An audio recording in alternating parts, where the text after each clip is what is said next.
Hare Krishna and Hare Ram. Radhe Radhe. Let's look at the mastering the inverted hammer at downtrend candlestick pattern. Inverted hammers, basically, you see here, they form the lows at the bottoms and they have highs at the top. These are mostly when you have you can see this happening in bullish situations, or you can see it in a bearish signal also. So when it is, okay, before going to that, let's look at the disclaimer, read the disclaimer.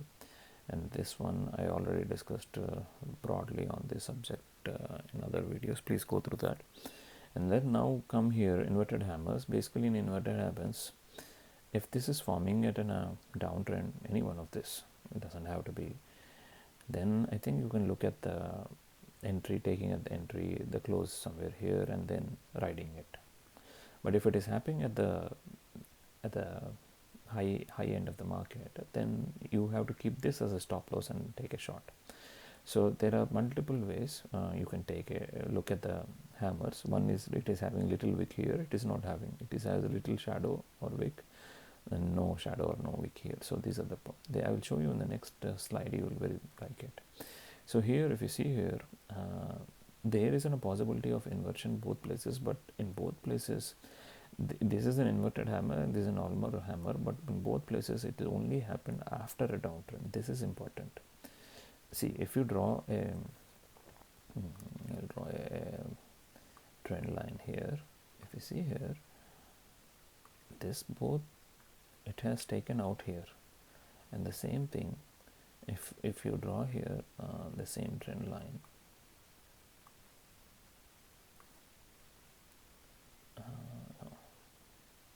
it has taken out the trend line out here. So I think you can take the positions out, something like that. So I hope you'll like this part, the drawing part. So inverted hammer is a one-day reversal pattern with reliability, because if it is not happening in normal days or a flat market or in a consolidation market, you don't get much out of it. If it is happening in a complete downtrend of a market, it's a different story. Understanding characteristics, I think I have shown you how it happens. I'll show you an example here. See, this is kind of a downtrend. It has happened from here to here. So I think you can take a chance. Look at the other RSI also once, and then you can take a chance out there. It moved almost from 116 to, I don't know, 132, so 10% odd return you've seen. And somewhere here, it's like in a breakout here. It has happened, inverted hammer, kind of I think, yeah, this is long way. It has happened, and you keep stop loss of the earlier candle low, and then you can ride it.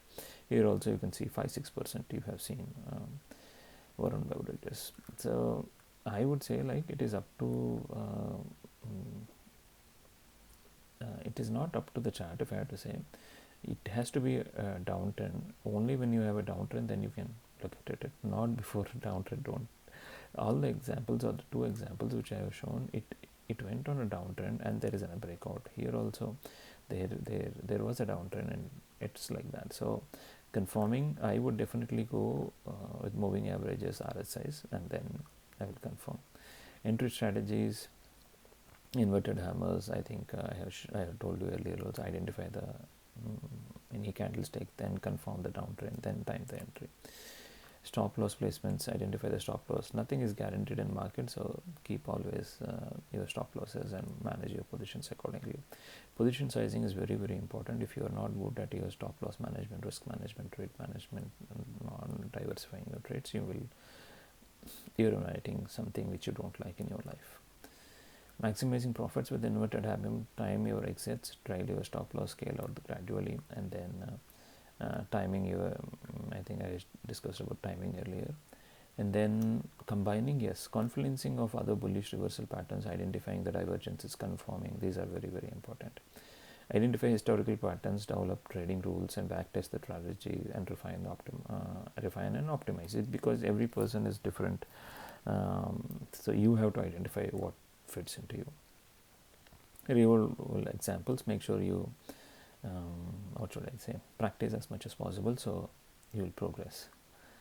That's all I like to say. Yeah, common mistakes: do not overtrade, do not overreact, failing to manage risk, lacking patience, ignoring market context. These are not good things.